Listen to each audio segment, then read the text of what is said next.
Sistem perekonomian di Indonesia. A. Pengertian sistem.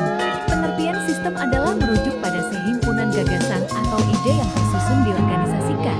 Suatu himpunan gagasan, prinsip, doktrin, hukum dan sebagainya yang membentuk suatu kesatuan yang logik dan dikenal sebagai isi buah pikiran tertentu, agama, atau bentuk pemerintahan tertentu.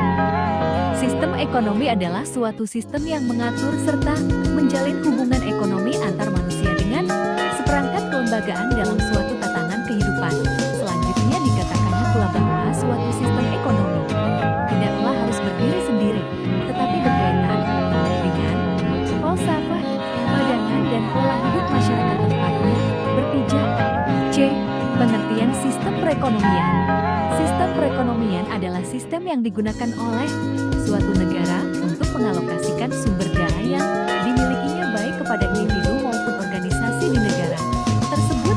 Perbedaan mendasar antara sebuah sistem ekonomi dengan sistem ekonomi lainnya adalah bagaimana cara sistem itu mengatur faktor produksinya. Sejarah perekonomian di Indonesia. 1. Periode pra-kemerdekaan. A. Periode prakolonialisme. Yang dimaksud dengan periode prakolonialisme adalah masa berdirinya kerajaan-kerajaan di wilayah Nusantara sekitar abad ke-5 sampai sebelum masa masuknya penjajah yang secara sistematis menguasai kekuatan ekonomi dan politik di wilayah Nusantara sekitar abad ke-15 sampai 17. Pada masa itu dari dulu berdiri daerah-daerah umumnya dipimpin oleh kerajaan. B. Periode kolonialisme. Vereenigings Indies Company VOC. Untuk mempermudah aksinya di Hindia Belanda, VOC diberi hak aktrawi yang antara lain meliputi A. Hak mencetak uang. B. Hak mengangkat dan memberhentikan pegawai. C. Hak menyatakan perang dan damai. A. Periode Orde Lama Orde Rela.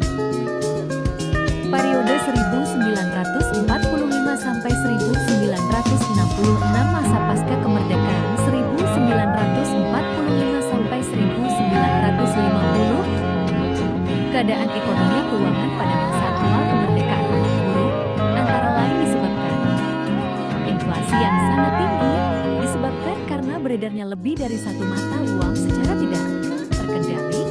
Pada waktu itu, untuk sementara waktu pemerintah ARI menyatakan 3 mata uang yang berlaku di wilayah ARI, yaitu mata uang De Java Sebang, mata uang pemerintah Hindia Belanda, dan mata uang pendudukan Jepang. Kemudian pada tanggal 6 Maret tahun 1946, B.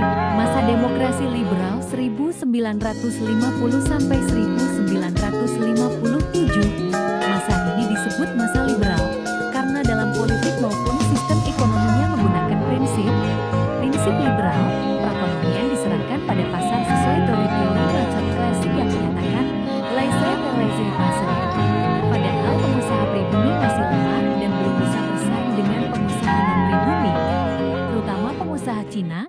Pada akhirnya sistem ini hanya memperburuk kondisi perekonomian Indonesia yang baru merdeka.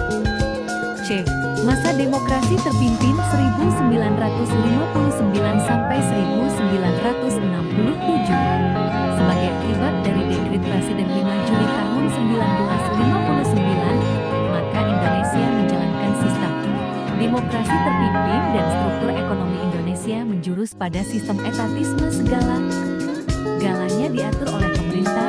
Dengan sistem ini diharapkan akan membawa pada kemakmuran bersama dan persamaan dalam sosial, politik, dan ekonomi. D.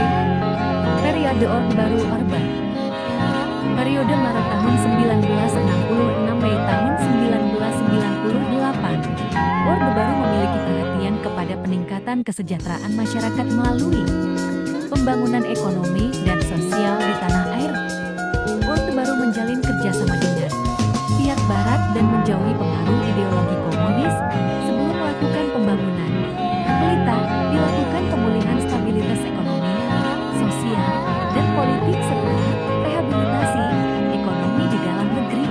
Sasaran kebijakan terutama untuk menekan kembali tingkat inflasi, mengurangi defisit keuangan pemerintah, dan menghidupkan kembali kegiatan produksi stagnasi pada Orde Lama. Ketiga, periode Orde Reformasi, periode 1998 sekarang. Pemerintahan Presiden B.J. Habibie. Pemerintahan Presiden B.J. Habibie yang mengawali masa reformasi belum melakukan manuver-manuver yang cukup tajam dalam bidang ekonomi.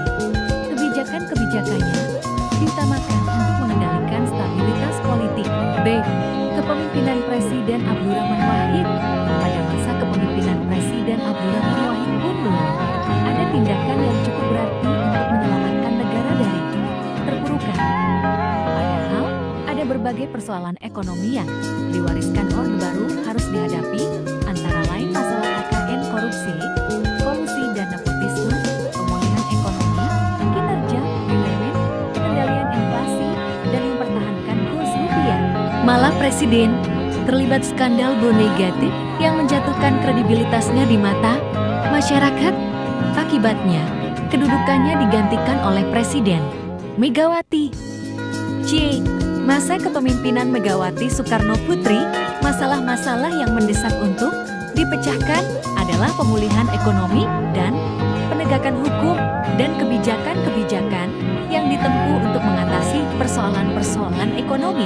Di masa kepemimpinan Susilo Bambang Yudhoyono, kebijakan kontroversial pertama Presiden Yudhoyono adalah mengurangi subsidi BBM atau dengan kata lain, menaikkan harga BBM.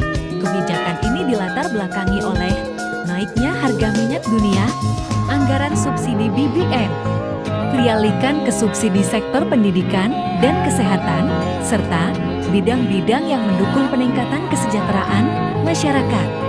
Pelaku ekonomi utama dalam perekonomian Indonesia: 1. Rumah tangga konsumsi RTK. 2. Rumah tangga produksi RTB perusahaan. 2. Pemerintahan. 3. Masyarakat luar negeri.